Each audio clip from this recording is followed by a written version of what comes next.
WhatsApp guys, welcome back once again. So दोस्तों, आज की कहानी जो एक्सप्लेन करने जा रहे हैं उसका नाम है इनटू द वाइल्ड। वेल दोस्तों, कुछ ऐसी कहानियाँ होती हैं जिन्हें हमें मरने से पहले एक बार ज़रूर देखना चाहिए, क्योंकि कुछ कहानियाँ हमें जीना सिखाती हैं। वेल, कहानी शुरू होती है और समय चल रहा है 1990 का। जगह है अमेरिका। हमारी मुलाकात क्रिस्टोफर नाम के लड़के से होती है जिसकी ग्रेजुएशन पूरी हो चुकी है। उसकी इस कामयाबी पे उसके मॉम डैड भी वहाँ मौजूद है।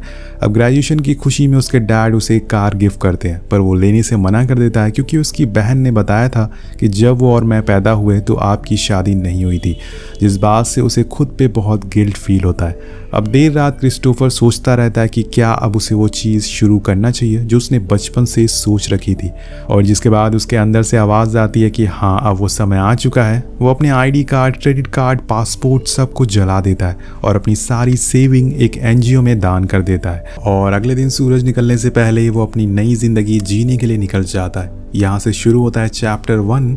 वो अपनी कार लेके बीहड़ इलाके की तरफ बढ़ने लगता है, पर कुछ देर में अंधेरा हो जाता है और वो वहीं रुककर आराम करने लगता है। लेकिन जब सुबह हो गई थी तो उस जगह पर बाढ़ आ गई थी और उसकी कार ज़मीन में धंस जाती है और उसे मजबूरन कार को छोड़ना पड़ता है। साथ में अपने साथ लाए पैसों को भी जला देता है वो, क्योंकि उसे अब फ्रीली जीना है बिना किसी पैसों की मदद से।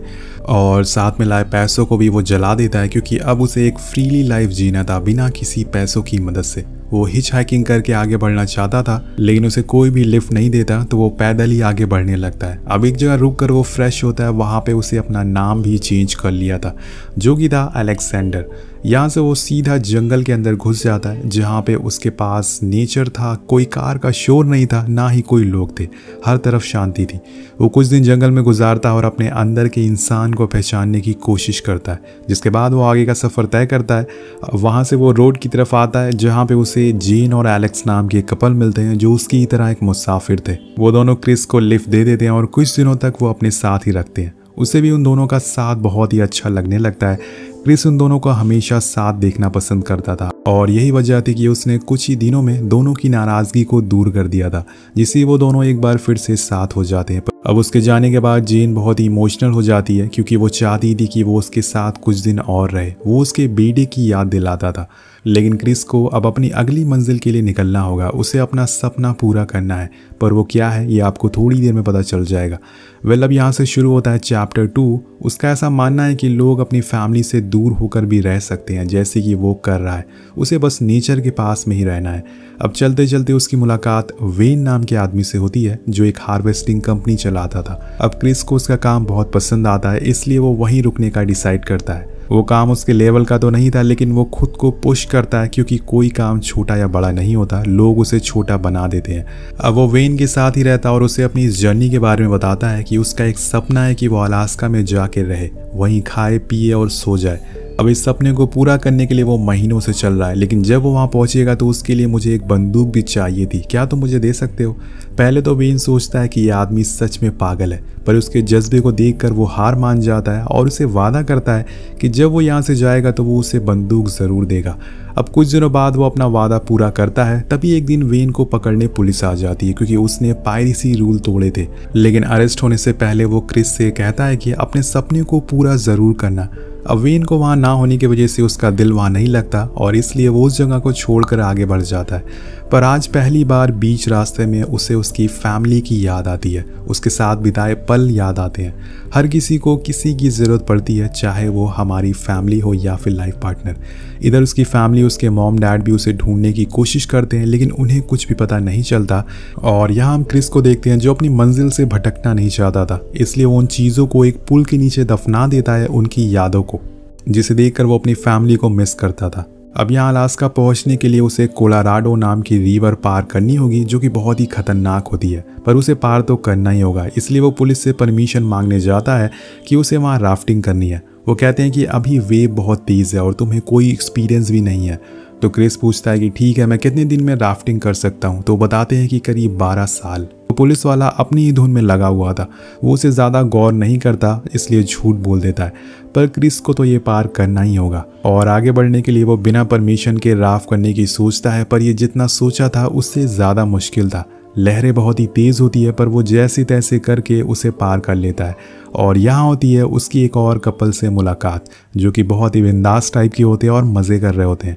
अब वो उन्हें बताता है कि उसे अलास्का जाना है, क्या वो उसे बता सकते हैं रास्ता कैसे है। वो कपल उसे बताते हैं कि अगर तुम चल कर जाओगे तुम्हें बहुत टाइम लग जाएगा, लेकिन अगर तुम इस नदी के सहारे जाओगे तो तुम जल्दी पहुंच जाओगे। पर इससे पहले कि वो कुछ और पूछता वहाँ पुलिस आ चुकी थी जो उसे ही ढूंढ रही थी। लेकिन क्रिस उनसे छुप कर वहाँ से निकल जाता और सीधा ऊपर रोड पे आ जाता है, जिसके बाद वो एक जगह रुक के अपने घर वालों को कॉल लगाने की सोचता है। लेकिन तभी उसकी नज़र सामने एक आदमी पर पड़ती है जिसकी वाइफ उसे छोड़कर चली गई थी। अब वो उसे माफ़ी मांग रहा था और उससे कहता है कि हनी मुझे एक और चांस दो। ये सुनकर क्रिस अपना माइंड को चेंज कर देता है और वहाँ से निकल जाता है। अब उसे फिर से नदी के सहारे आगे बढ़ना है पर यहाँ उसके लिए एक मुसीबत बढ़ जाती है। यूएस के बॉर्डर क्रॉस करते टाइम उसे पकड़ लिया जाता है, उसकी गन भी उसे ले ली जाती है और एक दिन उसे जेल में भी रहना पड़ता है। अब ऑफिसर का कहना था कि बिना आइडेंटिफिकेशन के वो बॉर्डर क्रॉस नहीं कर सकता। यहाँ क्रिस सोचता है कि अगर वो पैदल जाएगा तो वो फिर से पकड़ा जाएगा, इसलिए वो इस बार ट्रेन का सहारा लेता और फिर वो एक ट्रेन पर चढ़ जाता है जो उसे सुबह तक मैक्सिको शहर छोड़ देती है। अब वो जंगल पहाड़ होते हुए एक खचाखच भरे हुए शहर में था। यहाँ उसे एक एनजीओ भी मिलता है जो लोगों की मदद करते थे। वो उसकी मदद करते हैं और उसे एक बेड देते हैं रहने के लिए, उसे खाना भी देते हैं। लेकिन क्रिस देखता है कि शहर में तो लोग भाग रहे हैं पैसों के लिए, कोई जॉब के लिए, कोई किसी को इम्प्रेस करने के लिए और कोई अपनी पावर दिखाने के लिए। सब के सब लोग भाग रहे हैं। उसे वहाँ घुटन होने लगती है, इस वजह से वो उसी रात वहाँ से निकल जाता है, उसी ट्रेन में वापस बैठ जाता है। वेल अब यहाँ से शुरू होता है चैप्टर 3। यहाँ दोस्तों उसे पुलिस वाले पकड़ लेते हैं ट्रेन में इलीगल तरीके से बैठते हुए और फिर क्या था वो उसे बुरी तरह से मारते हैं और वहीं ट्रैक में छोड़ देते हैं, जिसके बाद वो ट्रेन में बैठने का सपना भी छोड़ देता है। उसे अपने पुराने तरीके को ही आजमाया और वैसे ही आगे बढ़ता रहा और वो पूरे दिन शहर में घूमता रहता है। पर कुछ दिनों बाद उसने वो शहर भी छोड़ दिया और कैलिफोर्निया पहुंच गया, जहाँ उसे एक बार फिर से जेन और एलेक्स मिलते हैं जो उसे देख के बहुत ही खुश थे और सभी फिर से टाइम स्पेंड करते हैं। पर यहाँ उनके साथ एक लड़की भी होती है जिसका नाम होता है ट्रेसी। वो धीरे धीरे क्रिस को लाइक करने लगी थी और वो दोनों भी कई जगह को एक्सप्लोर करते हैं और ट्रेसी उसे बहुत ही ज़्यादा पसंद करने लगती है। ट्रेसी उसके साथ इंटीमेट होना चाहती थी लेकिन एलेक्स उससे उसकी एज पूछता है तो वो कहती है कि 18, लेकिन दोस्तों वो झूठ बोलती है, वो सिर्फ 16 साल की थी। तो एलेक्स समझ जाता है और वैसे भी एलेक्स को अपना सपना पूरा करना था। यहाँ एलेक्स और जेन की बहुत अच्छी दोस्ती हो जाती है क्योंकि जेन को उसमें अपना बेटा दिखता था जिससे वो 2 सालों से नहीं मिली। सभी साथ में डिनर करते हैं और अगले दिन एलेक्स फिर से अपनी मंजिल के लिए निकल जाता है। सभी को छोड़कर उसे जाते हुए देखकर ट्रेसी बहुत ही उदास हो जाती है क्योंकि वो उसे सच में प्यार करने लगी थी। पर एलेक्स यहाँ रुक नहीं सकता। अब उसे चलते हुए करीब 15 महीने हो चुके थे। वो 15 महीनों से चले जा रहा है, नए लोगों से मिलता जा रहा है, लेकिन उसके इरादे को देखकर कहीं से भी नहीं लगता कि उसे वापस घर जाना है। वेल वो कैलिफोर्निया के एक पहाड़ पे कैंप लगाता है और कुछ दिन वहीं रेस्ट करने की सोचता है। पर एक दिन उसकी मुलाकात एक रिटायर ऑफिसर रॉन से होती है। अब यहाँ उन दोनों की काफ़ी बनती है क्योंकि वो दोनों एक ही तरह के थे, एकदम बिंदास।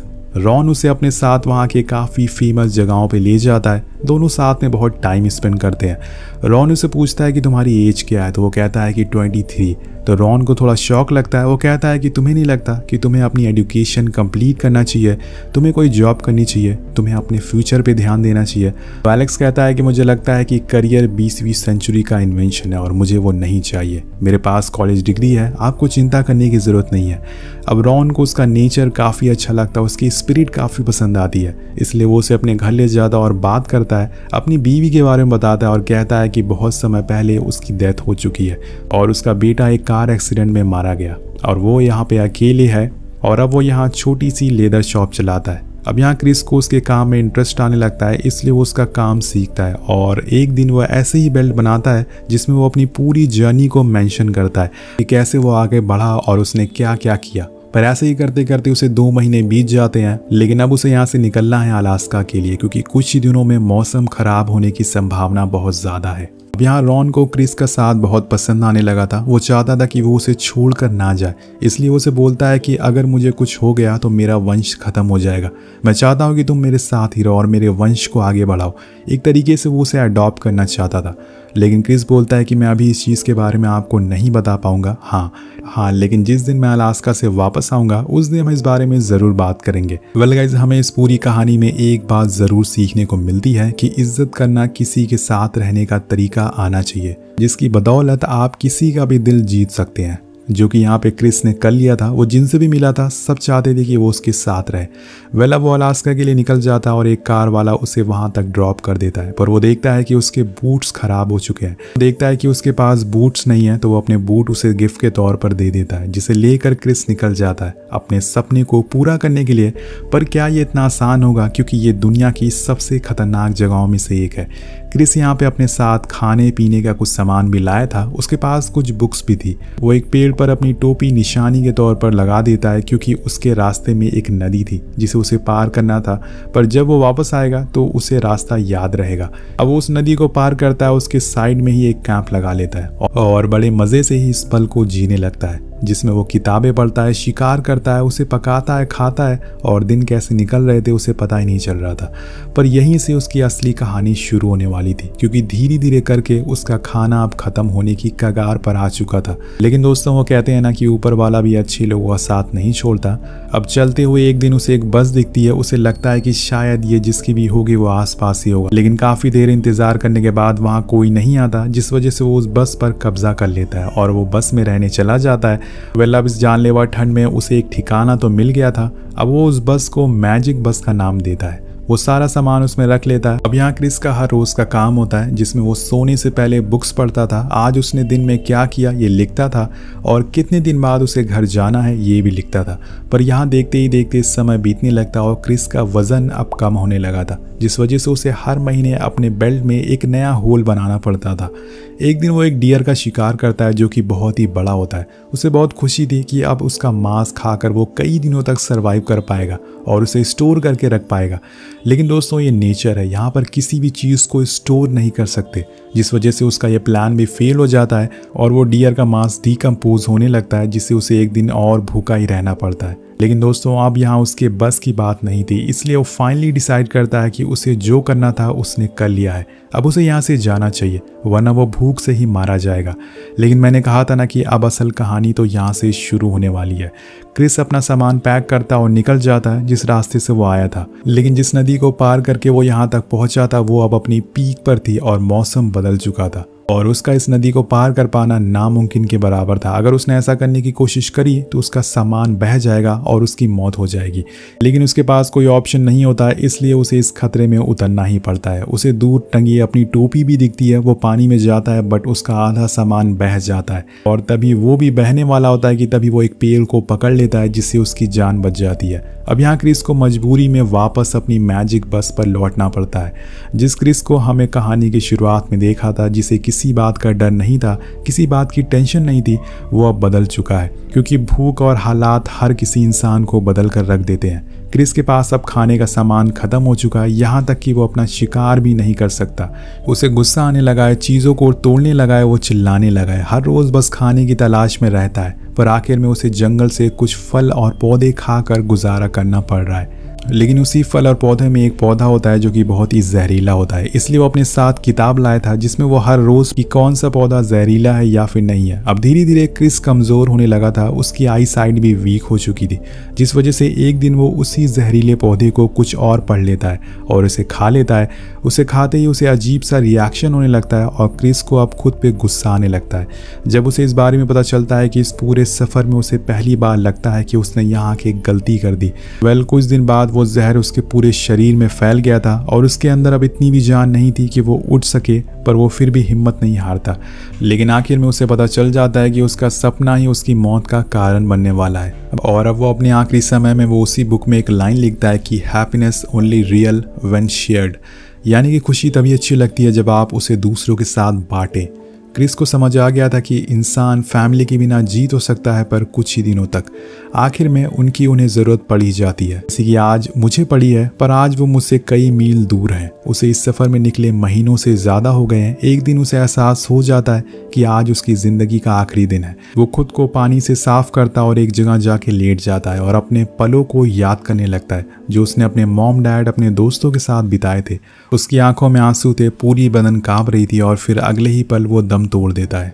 जाने से पहले उसने इस दुनिया के लिए एक नोट लिखा था जिसमें उसने लिखा था कि मैंने अपने सपनों को जिया है, जिसके लिए मैं गॉड को थैंक यू कहता हूँ। और कहानी के आखिर में हमें क्रिस की ओरिजिनल फ़ोटो भी दिखाई जाती है, क्योंकि ये पूरी कहानी एक सच्ची घटना पर आधारित है।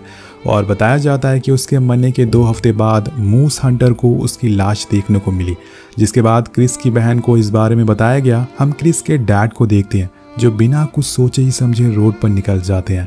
अपने बेटों को याद करके वो रोने लगते हैं। उनका सारा दुख, दर्द, सारी पीड़ा बाहर आ जाती है। अब ये इमोशनल सीन देखकर आप समझ जाएंगे कि माँ बाप आपसे कितना ज़्यादा प्यार करते हैं। वो अपने आंसुओं को रोकने की कोशिश करते हैं, लेकिन वो रुकने का नाम ही नहीं ले रहे थे।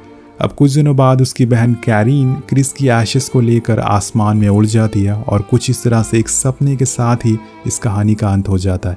आपको क्या लगता है कि इस कहानी से आपको क्या सीख मिली है? नीचे कमेंट करके ज़रूर बताइएगा। तो इस वीडियो पे एम करते हैं 300 कमेंट का। कमेंट ज़रूर करिएगा। मिलते हैं आपसे अगली वीडियो में। Thank you so much watching. Peace out.